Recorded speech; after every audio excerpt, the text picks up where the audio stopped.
जय हिंद प्यारे साथियों, मैं राजेश कुमार आप सभी को फिर से एक नए बायोलॉजी क्लास में हार्दिक स्वागत करता हूं।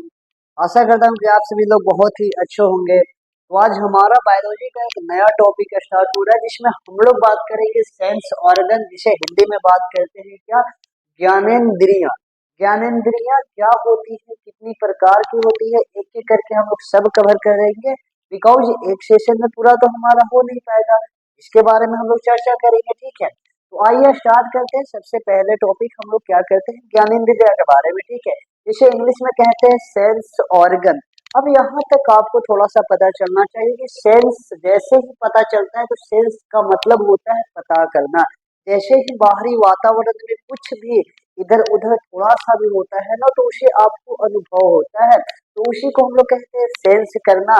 और सेंस करने के लिए बॉडी में कुछ ऑर्गन पाए जाते हैं, जैसे कि कौन कौन से ऑर्गन होते हैं आपको इसके बारे में भी क्लियर करवाया जाएगा। ठीक है, यानी कि सेंस करने के लिए कुछ ऑर्गन पाए जाते हैं, जिस कारण से इन्हें हम लोग कहते हैं सेंस ऑर्गन।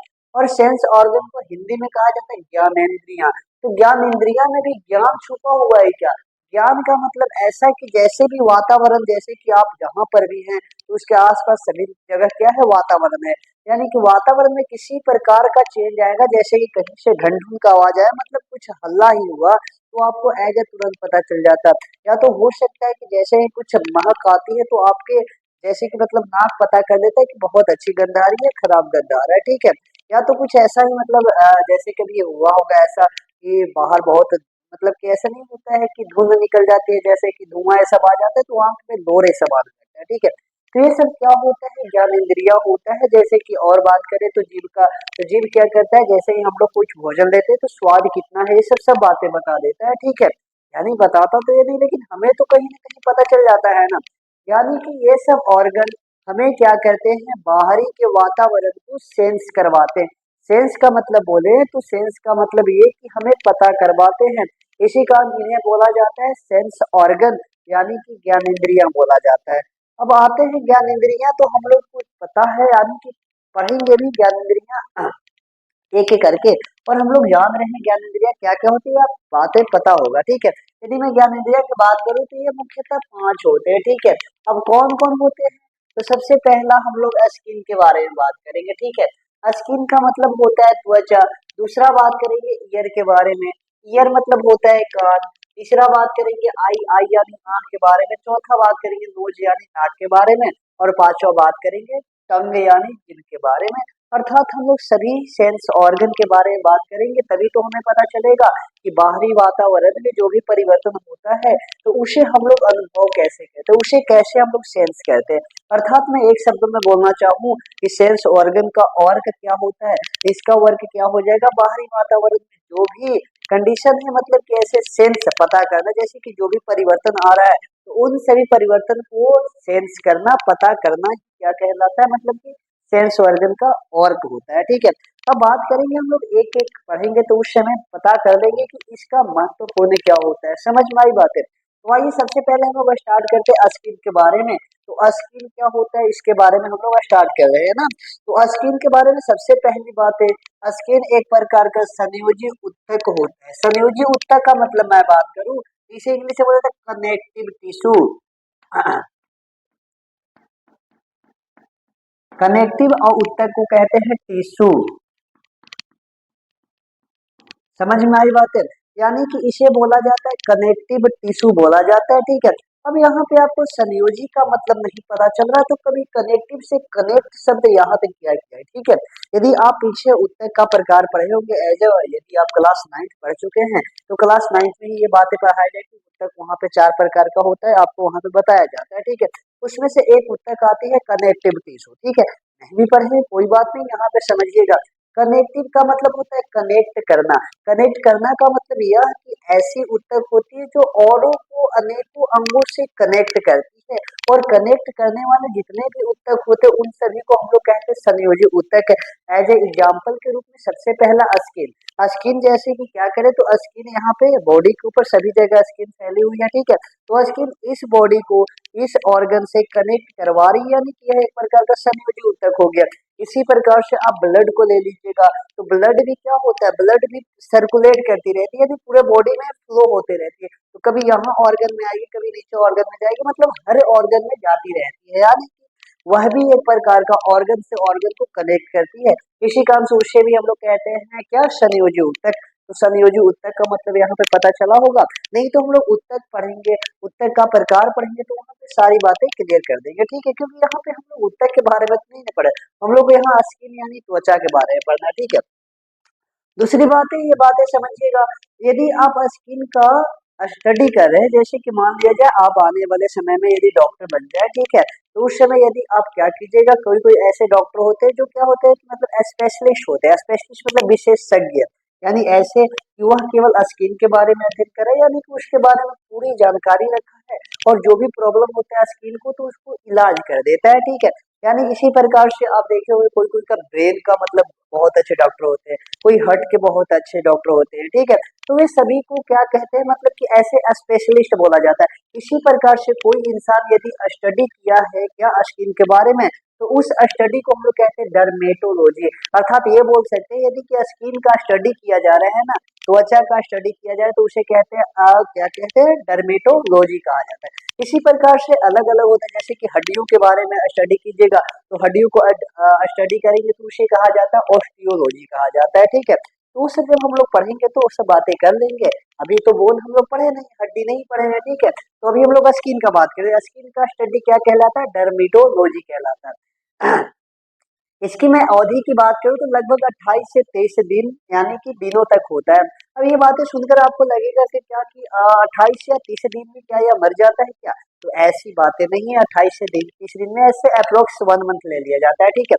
1 मंथ के अंदर अंदर क्या होता है, ये स्किन झड़ झड़ करके नए स्किन आते रहते हैं, जबकि आपको पता भी नहीं चलता, राइट। यानी कि जो स्किन है ठीक है, लेकिन उसी के ऊपर एक नया स्किन ऐसे बनते जाता है, वह झड़ते जाता है, बनते जाता है, झड़ते जाता है, समझ में आई बात है।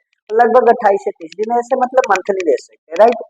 मानव शरीर की सबसे बड़ा अंग इसे बोला जाता है, अर्थात ये कहेंगे कि यदि ह्यूमन का सबसे बड़ा अंग कौन है, ह्यूमन में, यानी कि बॉडी में, ह्यूमन का जो बॉडी दिख रहा है ना, बॉडी में सबसे बड़ा अंग कौन है, तो यह क्या होता है, स्किन होता है। लेकिन एक बातें और पूछा जाता है कि मानव शरीर के अंदर पाई जाने वाली सबसे बड़ी ग्रंथि क्या होती है, सबसे बड़ा अंग क्या होता है, तो उसके बारे में नोट करके लिखवा दीजिएगा। मानव सबसे बड़ी अंग यानी कि ग्रंथि, तो वह होता है यकृत। यकृत का मतलब लिवर, आप ऐसे पढ़िएगा, जब वहाँ डाइजेस्टिव सिस्टम पढ़ाया जाएगा ना, तो वहाँ पे आपको मैं पढ़ाऊंगा क्या कि यहाँ पे यकृत पाया जाता है। यकृत का भूमिका क्या होता है भोजन का पाचन करने में, ठीक है। इसका वजन बताए तो लगभग 1.5 अर्थात 1.5 kg का अकेला होता है, इतना बड़ा अंग होता है, समझ में आई बात है, यानी कि बहुत बड़ा अंग होता है भाई।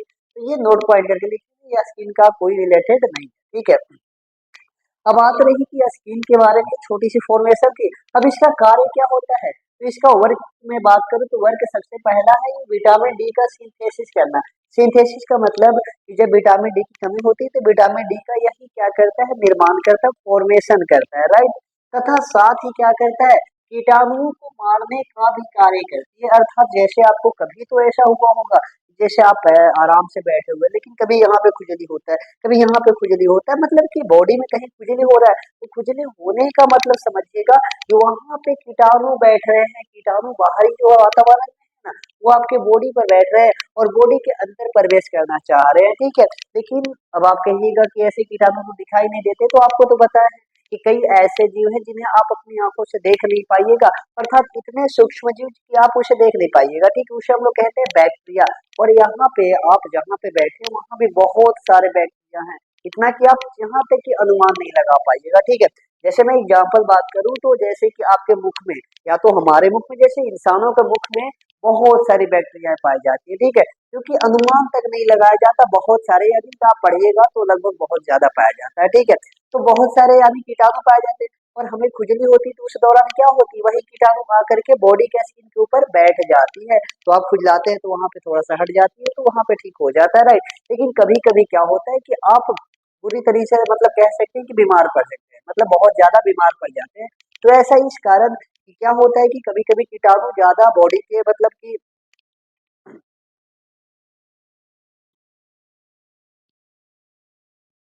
अब ऐसा कभी कभी होता है कि आप ज्यादा कभी बीमार पड़ जाते हैं, तो ज्यादा बीमार पड़ने का मतलब क्या होता है कि आपके ऊपर बैक्टीरिया ज्यादा अटैक कर देते हैं और बैक्टीरिया का प्रभाव ज्यादा हो जाता है, जिस कारण से आप बीमार पड़ जाते हैं। समझ में आई बात है? अब ध्यान से देखिएगा कि इस समय क्या होती है ना, कि इस समय इनकी कोशिकाएं मतलब किसकी कोशिकाएं, स्किन का जो कोशिका होता है, अर्थात स्किन यानी त्वचा का कोशिका होता है ना, त्वचा की कोशिका एक प्रकार का एंजाइम निकालती है जिसे हम लोग कहते हैं लाइसोजाइम।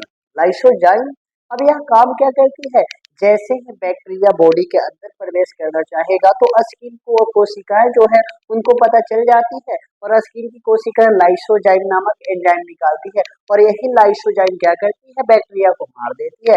कभी कभी ज्यादा मात्रा में बैक्टीरिया एंटर कर जाते हैं तो यह लाइसोजाइम पूरे बैक्टीरिया को नहीं मार पाते, तो यह बैक्टीरिया अंदर तक चली जाती है, जिस कारण से आप बीमार पड़ जाते हैं। समझ में आई बात है? अब इसके बारे में एक और बातें बताना चाहेंगे क्या, कि आप देखिएगा कि कभी कुत्तों का जो शरीर होता है ना, कभी कभी कट जाता है ना, तो कुत्ते क्या करते हैं, चाट करके उसे खत्म कर देते हैं। यानी कि समझिएगा जहां पर कुत्ता का कट जाता है ना, वहां पे बैक्टीरिया बहुत ज्यादा हो जाते हैं, ठीक है। और बैक्टीरिया ज्यादा हो जाते हैं तो कुत्ते का मुख में ना लाइसोजाइम हमारे मतलब कि स्किन जो कोशिका है वो निकालती है, ऐसे तो हमारे मुख में भी क्या होती है, लाइसोजाइम, लेकिन बहुत कम मात्रा में होती है, ठीक है। लेकिन हाँ, कुत्ते के मुख में इतना ज्यादा लाइसोजाइम होता है जो कि बैक्टीरिया को ऐसे ही मार देता है। इसी का देखिएगा जहां पर वह मतलब कि कुत्तों को चुभा जाता है ना, मतलब कि पहुंच जाती है जीभ वहां तक वह चाट जाता है। लेकिन कभी कभी क्या होता है कि कुत्तों के माथा पर हो जाता है, तो वहां पे उसका जीभ कैसे पहुंचेगा, नहीं पहुंच पाता, तो वहां पे चाट नहीं पाता। इसी वजह से कभी कभी कुत्ते क्या हो जाते हैं, मर जाते हैं, वहां पे पिल्लू झड़ देता है, मतलब ऐसे कह सकते हैं कि बहुत सारे छोटे छोटे कीड़े मकोड़े धर लेते हैं, ठीक है। इसी कारण से वह मर जाता है, लेकिन जहां पर उसका जीभ पहुंच जा रहा है तो वहां पे चाट करके वह खत्म कर देता है। क्यों? क्योंकि उसके मुंह में यानी लार में बहुत ज्यादा मात्रा में लाइसोजाइम पाया जाता है, ठीक है। अब आगे मैं बात करूं तो यह क्या करता है, इसका तापमान लगभग 37 डिग्री सेल्सियस 98.6 डिग्री फ़ारेनहाइट होता है। आप जानते हैं कि मानव बॉडी का तापमान इतना होता है, इतना बनाए रखने का काम यही करता है। जैसे कि बाहरी है तो बाहरी से ऐसे ढके रखने का काम करता है, तो बॉडी का तापमान इतना डिग्री सेल्सियस है। यही डिग्री सेल्सियस यदि आपके बॉडी में ज्यादा हो जाएगा, जैसे कि 37 डिग्री सेल्सियस को हम लोग 98.6 डिग्री फ़ारेनहाइट भी कहते हैं, क्योंकि डिग्री सेल्सियस से और फ़ारेनहाइट में बदलने के लिए आप सीखे होंगे, नहीं सीखे होंगे तो सीख लीजिएगा, राइट। यदि डिग्री सेल्सियस में मैं बोलूँ तो इतना और फ़ारेनहाइट में बोलूँ तो मैं इतना। समझ में आई बात है? यानी कि ऐसे कह सकते हैं कि इससे यदि तापमान ज्यादा बढ़ जाएगा तो हम लोगों को बुखार लग जाएगा, लेकिन कम हो जाएगा ना तो वही सर्दी खांसी हो जाती है। समझ में आई बात है? यानी कि बॉडी के लिए इतना डिग्री सेल्सियस बना रहना बहुत जरूरी है। समझ में आई होगी बात है, ठीक है। इन कोशिकाओं की झिल्ली, अब इसके अलावा ये बात है, उत्सर्जन। उत्सर्जन के रूप में क्या करती थी, आप पसीना तथा नमक बाहर निकालती है। अब देखिएगा कि ठंडों के समय में तो ऐसा कभी होता नहीं, बट हाँ कभी कभी गर्मी के समय में, कभी कभी क्या बहुत ठंड है, हमेशा ऐसे देखिएगा आप वर्क भी करते हैं ना, तो वर्क करते समय ज्यादा गर्मी लगती है तो उस दौरान स्किन से पसीना निकलती है, पसीना के साथ साथ नमक भी निकलता है, ठीक है। क्यों निकलता है बता देते हैं, क्योंकि इन कोशिकाओं की झिल्ली क्या होती है, अर्धपारगम्य होती है। अर्धपारगम्य का मतलब क्या होता है, आपको जब बताया जा रहा था कोशिका, जैसे कि हमने पीछे पढ़ लिया है कोशिका के बारे में, कोशिका का झिल्ली की बात किया है, तो झिल्ली वहां पे 3 प्रकार का बताया गया था। एक था परमिएबल मेम्ब्रेन, परमिएबल का मतलब वैसा झिल्ली जो आर पार अपने मतलब पदार्थों को कर देता है। दूसरा बताया गया था इनपरमिएबल, इनपरमिएबल का मतलब वह पदार्थों को आर पार नहीं होने देता था। और एक बताया गया था semi permeable membrane. Semi permeable membrane का मतलब वैसे पदार्थ जो कुछ पदार्थों को जाने देता है तथा कुछ पदार्थों को बाहर निकालता है, सभी पदार्थों को नहीं अंदर जाने देगा और ना तो निकालने देगा, मतलब कुछ ही पदार्थ को अंदर जाने देता है, कुछ पदार्थों को बाहर निकालता है, उसे हम लोग कहते हैं सेमी परमिएबल मेम्ब्रेन। तो सेमी परमिएबल मेम्ब्रेन याद कीजिएगा कि वहां पे आपको बताया गया था स्किन के कोशिकाओं के ऊपर सेमी परमिएबल झिल्ली पाई जाती है, बाकी इनपरमिएबल और क्या था परमिएबल मेम्ब्रेन कहाँ पाई जाती है आपको बता दिया गया, ठीक है। तो इसकी जो कोशिकाएं होती है स्किन की, उसकी कोशिकाएं की झिल्ली क्या होती है, अर्धपारगम्य होती है, सेमी परमिएबल होती है, जिस कारण से पदार्थों को आने जाने देती है कुछ मात्रा में।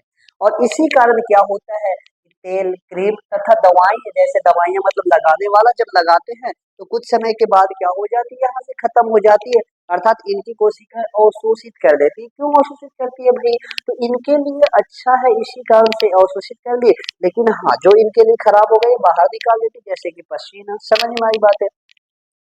दूसरी बात है, इनकी मैं मोटाई की बात करूं तो मोटाई अप्रोक्स लगभग ले लिया जाता है 0.5 मिलीमीटर से टू मिलीमीटर तक, यानी कि समझिएगा 0.5 मिलीमीटर से 2 मिलीमीटर तक इनकी मोटाई होती है। ठीक है, सबसे पतली यदि मैं स्किन की बात करूं तो कहाँ पे पाया जाता है, तो आंखों की जो पलक होती है, यहाँ पे आप टच करके देखिएगा, यहाँ पे देखिएगा, यहाँ पे बहुत ही पतला दिखाई देगा। ऐसे यदि कभी देखिएगा छोटे छोटे जीवों का जन्म होता है ना, तो उनका आंख का झिल्ली देखिएगा इतना कि उसका आंख बाहर दिखाई देता है, ऐसा एकदम रहता है, मतलब बहुत ही पतला होता है। जैसे जैसे बड़े होते हैं ना, तो उनकी थोड़े से मोटाई बढ़ते जाती है। ठीक है, यानी कि यह सबसे पतली झिल्ली होती है, ऐसे स्किन कह सकते हैं, सबसे पतली स्किन यहाँ पे पाई जाती है आंखों में। लेकिन सबसे मोटी स्किन कहाँ होती है भाई, तो सबसे मोटी स्किन देखिएगा, ये हाथ का तलवा होता है ना, तो हाथ के तलवा में होता है, साथ में पैर का तलवा में होता है, वहां पे मोटी स्किन होती है। समझ में आई बात है? इसी कारण पीटने के लिए हम लोग तमाचा लगा देते हैं, क्यों? क्योंकि यहाँ पर चोट नहीं लगता है। क्यों? क्योंकि यहाँ पे स्किन मोटी है। समझ में आई बात है? और चलते चलते वैसे हमारे पैर के भी क्या हो जाते हैं, स्किन मोटे और हो जाते हैं। ठीक है, अब किन्हीं का कहना होता है कि क्या कि ऐसे मतलब बोल दे कि जैसे और कहीं आपको पता चल रहा होगा, तो नहीं, ऐसा बात नहीं है। पैर और स्किन है ना, पैर की मतलब तलवे का स्किन और हाथ के तलवे का स्किन, वही सबसे मोटी स्किन होती है। ठीक है, ये था इसकी बेसिक सी जानकारी। अब इसके थोड़ा सा लेयर के बारे में बात करें। लेयर का मतलब होता है परत, यानी कि स्किन के कितने परत होते हैं भाई, तो स्किन के देखिएगा 2 परत होता है। मुख्य रूप से बात करें, ऐसे तो इसके और परत होते हैं, उनके बारे में जानकारी से हम लोग मतलब ऐसे करेंगे कि बहुत डीप में पढ़ना होगा तो उस समय पढ़ेंगे। ठीक है, अभी तो हम लोग केवल ज्ञान इंद्रिया के बारे में नॉर्मल सी बातें जान रहे हैं। ठीक है, तो इनके 2 लेयर होते हैं मुख्य रूप से, एक होता है एपिडर्मिस और एक होता है डर्मिस। एपिडर्मिस का मतलब स्किन के ऊपरी वाले भाग को हम लोग कहते हैं क्या, एपिडर्मिस। अर्थात मैं बोलूं तो इसके लेयर 2 होते हैं। लेयर 2 मतलब कि मुख्य रूप से इसके 2 लेयर होते हैं। पहले एपिडर्मिस, एपिडर्मिस का मतलब सबसे बाहरी वाला स्किन होता है ना, स्किन का सबसे बाहरी भाग को हम लोग कहते हैं एपिडर्मिस है, तथा स्किन का आंतरिक भाग को कहा जाता है क्या, डर्मिस है। यानी हिंदी में मैं बात करूं तो अधिचर्म और एक का होता है चर्म, बाहरी वाले को अधिचर्म और आंतरिक वाले को चर्म कहा जाता है। और बाहरी वाले क्या होता है कि बाहरी वाले झिल्ली में ना नो ब्लड, यानी कि इसमें ब्लड पाया ही नहीं जाता। इसी कारण से आप देखिएगा ना, कभी कभी चलते चलते गिर पड़ जाते हैं तो मतलब खुरचा जाता है, कभी स्किन खुरचा जाता है तो उस समय ब्लड नहीं निकलता है, क्योंकि वो बाहरी वाला परत खुरचाया है, इसी कारण से। लेकिन कभी आंतरिक वाला ब्लड आंतरिक वाला परत खुरचा जाएगा तो उसमें ब्लड पाई जाती है, इसी कारण वहां पे आपको ब्लड निकलती है। लेकिन बाहरी वाला खुरचाता है तो ब्लड नहीं निकलता है, केवल वहां पे टच कीजिएगा तो आपको जैसे लगेगा छन छन छन छन, ऐसा मतलब कुछ अजीब सा फील होता है, जैसे नहीं लगता है कटकटाने सा लगता है, वैसा कुछ फील होता है। ठीक है, यानी कि इसमें ब्लड नहीं पाया जाता। और यही होता है क्या, इपिडर्मिस, बाहरी वाला परत, जिसमें मेलानिन नामक एक प्रकार का पदार्थ होता है। समझ में आई बात है? तो आप सुने होंगे कि स्किन में मेलानिन पाया जाता है, तो कहाँ पाया जाता है, तो मेलानिन यही स्किन का बाहरी परत में पाया जाता है, जो काम क्या करता है, यह रंग प्रदान करता है। अर्थात ये जिसके अंदर ज्यादा होगा वह थोड़ा सा ज्यादा डार्क होता है, अर्थात कह सकते ब्लैक होता है। ठीक है, लेकिन हाँ, जिनके अंदर यह काम मतलब कम होता है ना, वो थोड़ा सा मतलब कि थोड़ा क्या बहुत गोरा होता है भाई, नॉर्मल। और मिनिमम मात्रा में तो ना तो गोरा ना तो काला, मतलब मिनिमम ऐसे कह सकते हैं।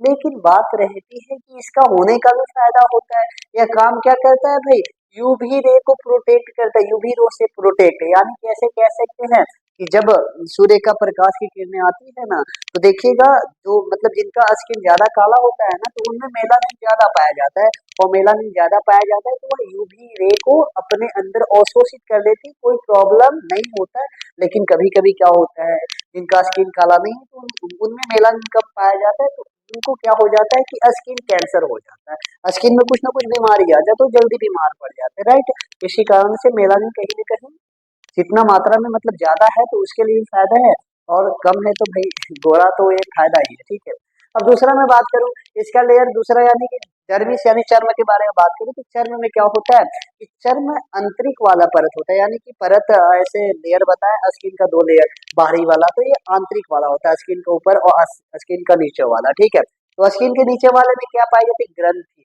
ग्रंथि का मतलब आपको ऐसा बताया जाएगा जब ग्रंथि हम लोग पढ़ेंगे तो वहां पे, लेकिन अभी इंट्रोडक्शन दे देगा। ठीक है, ग्रंथि वैसे कोशिकाओं का समूह होता है जो मिल करके कुछ न कुछ स्रावित करती है। एज ए एग्जाम्पल आपको बताऊं तो पसीना जो स्रावित करता है, पसीना करता है कौन है, आप कहिए कि कोशिका करती है। अरे भाई, कोशिका का तो काम था क्या, कोशिका का काम तो था क्या कि इन क्रीमों को मतलब कि ऐसे कह सकते हैं जो अवशोषित मतलब कि पदार्थ इनके लिए उपयोगी है ना, उन्हें अंदर लेना तथा बाहर निकालना, इसका ही काम थोड़ी ना था भाई का। ये ग्रंथि मतलब कि ऐसे पदार्थों का स्रावन करना, क्या कह सकते हैं, पसीनों का स्रावन करना, नहीं, कोशिका नहीं करती भाई। ये विशेष प्रकार की कोशिका होती है और कोशिका मिलकर के एक ग्रंथि बनाती है, और जो पसीने को स्रावन करती है ना, उसे कहा जाता है स्वेट ग्लैंड। क्या कहते हैं? Sweat, SWEAT, sweat gland English में कहते हैं, ठीक है। स्वेट ग्लैंड यानी कौन सी ग्रंथि होती है? तो स्वेट ग्लैंड होती है, और यही ग्रंथि क्या करती है? पसीनों का स्रावन करती है। साथ ही इन्हीं परत में क्या पाया जाता है? बाल जैसी कुछ संरचना पाई जाती है, बड़ी बड़ी, और इनसे छोटी छोटी कुछ संरचना पाई जाती है, जिसे हम लोग कहते हैं रोग। समझ में आई होगी बात है। तो इतना छोटा सा टॉपिक था हमारा, क्या, सेंस ऑर्गन में पहला, जिसे हम लोग कहते हैं त्वचा के बारे में। अब आने वाले लेक्चर में हम लोग पढ़ेंगे ईयर, कान, आई यानी नाक, आई मतलब आंख, और नोज मतलब नाक, और टंग का मतलब जीभ के बारे में हम लोग अच्छी तरीके से बात कर लेंगे, ठीक है।